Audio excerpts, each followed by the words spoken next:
Hello दोस्तों, मैं रामदेव आप सभी का स्वागत करता हूं नॉलेज गुरु जी पर। जैसा कि आप सभी थंबनेल देख रहे हो, हरियाणा के जो कच्चे कर्मचारी पक्के भाई 1,20,000 जो कर्मचारी है, उनमें से कितने कर्मचारी भाई अब तक पक्के हो चुके हैं।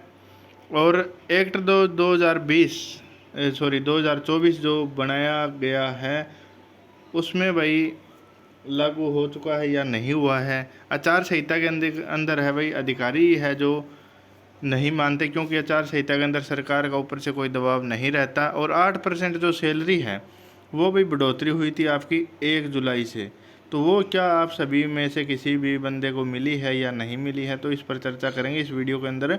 तो आप इस वीडियो को लास्ट तक ज़रूर देखें, चैनल को जरूर सब्सक्राइब करें और साथ ही बेल के आइकन को प्रेस करें, ताकि इस चैनल से कोई भी नई वीडियो अपलोड हो तो नोटिफिकेशन आपके पास सबसे पहले आ जाए। तो सबसे पहले आप देख सकते हैं भाई 1,20,000 अस्थायी कर्मचारियों को चाहते हुए भी नहीं मिल पाई जॉब की सिक्योरिटी। तो गलियारे में जो चर्चा है वो ये है भाई, जो नयाब सिंह सैनी सरकार है उन्होंने जॉब सिक्योरिटी देने का जो फैसला किया था, मगर सरकार के चाहते हुए भी जॉब सिक्योरिटी नहीं मिल पाई। इसका मुख्य कारण है कि प्रदेश सरकार का देरी से जागना। और गलियारे में कहा जा रहा है कि 6 जून को लोकसभा चुनाव परिणाम में भाजपा को जो 50% रह गए थे, सरकार को उसी दिन से तत्काल फैसला करना चाहिए था। और जो नयाब सिंह सैनी हैं वो नए थे, तो इसलिए उन्हें एहसास नहीं था कि फैसला करना अलग बात है और लागू करना अलग बात है। उन्होंने जॉब सिक्योरिटी एक्ट बनाने में 2.5 महीने लगा दिए। मंत्रिमंडल से मंजूरी मिलने के बावजूद 7 दिन बाद 14 अगस्त को अधिसूचना जारी की गई और अगले 15 तारीख को छुट्टी थी और 16 तारीख को चुनाव में आचार संहिता आपकी लगा दी गई। तो अब जो एक्ट है वो लागू नहीं हो पाया है। और गलियारे में कहा जा रहा है कि 2014 में जब ये तो कांग्रेस की यहाँ पर बात डाल दी इन्होंने और उन्हें लागू कर कर्मचारियों को नियमित कर दिया था। यह बात कुछ विभागों में ठीठ अफसरों ने पत्र जारी करने के बावजूद देरी कर दी और चुनाव में आचार संहिता लागू हो गई, जिससे वे रेगुलर नहीं हो पाए। और आज तक वे रेगुलर नहीं हो पाए हैं, क्योंकि उन पॉलिसी में हाई कोर्ट में चुनौती दे दी थी और बाद में रद्द कर दिया गया था। सुप्रीम कोर्ट में भी केस लंबित है और उस समय 3 महीने का समय था, मगर तब कुछ नहीं, जो कुछ अफसर है उन्होंने पूरी तरह लागू नहीं किया। और अब सरकार के पास 2.5 महीने के बाद जॉब सिक्योरिटी एक्ट जो अधिसूचना है वो 2 दिन बाद आदर्श आचार संहिता लागू हो गई और इससे जो अस्थायी कर्मचारी है वो सिक्योर नहीं हो पाए। और इसके लिए जो भारत का निर्वाचन आयोग से अनुमति लेनी होगी।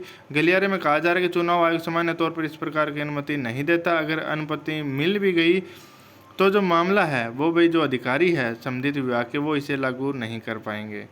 तो ये भी इन्होंने बता दिया सारा। जो extension lecturer job security act है उसके ऊपर भी इन्होंने क्या है, चुनाव आयोग को जो रिपोर्ट है वो भेजी है। तो अब फैसला चुनाव आयोग के हाथ में है भाई, क्या जो अस्थायी कर्मचारी है उनको जो मिलना लगभग असंभव सा हो गया है, क्योंकि चुनाव के दिन अफसरशाही अपने तरीके से काम करते हैं और चुनाव का माहौल है। इसी चुनाव माहौल में अधिकारी न्यूट्रल हो जाते हैं। गलियारे में कहा जा रहा है कि सरकार घोषणा के बाद मंत्रिमंडल में एनएचएम सोसाइटी और अन्य केंद्रीय जो लगे कर्मचारी है उनके बारे में भी कमेटी जो गठित कर दी है, वो फैसला सिर्फ एक लॉलीपॉप साबित होगा, क्योंकि 4 अक्टूबर 2024 को सचिव वाली यह कमेटी अपनी रिपोर्ट तैयार कर पाएगी। और इससे प्रश्न है कि जो अपना जो चुनाव है वो यहाँ पर हो जाएगा।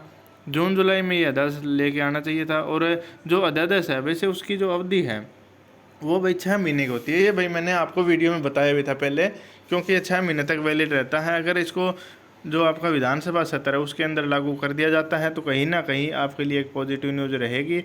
और जो गलियारे में अभी जो मौके के हालात के ऊपर चर्चा की जा रही है वो ये है भाई, विधानसभा क्षेत्र जो सत्र है वो आपका बुलाया जाना ज़रूरी है। और हो सकता है एक दिन का जो विधानसभा सत्र है वो बुलाया जा सके, तो उसमें हो सकता है कुछ आपके लिए पॉजिटिव न्यूज़ सरकार के द्वारा इसमें जो है लागू कर दिया जाए। इसको फाइनली जो रूप है अध्यादेश को देना है वो दे दिया जाए।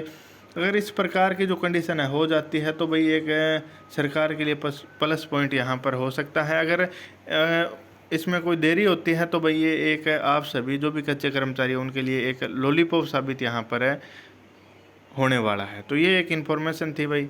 कमेंट बॉक्स में कमेंट ज़रूर करें, आपको सरकार की जो नीतियाँ हैं वो आपको कैसी लगी हैं। धन्यवाद।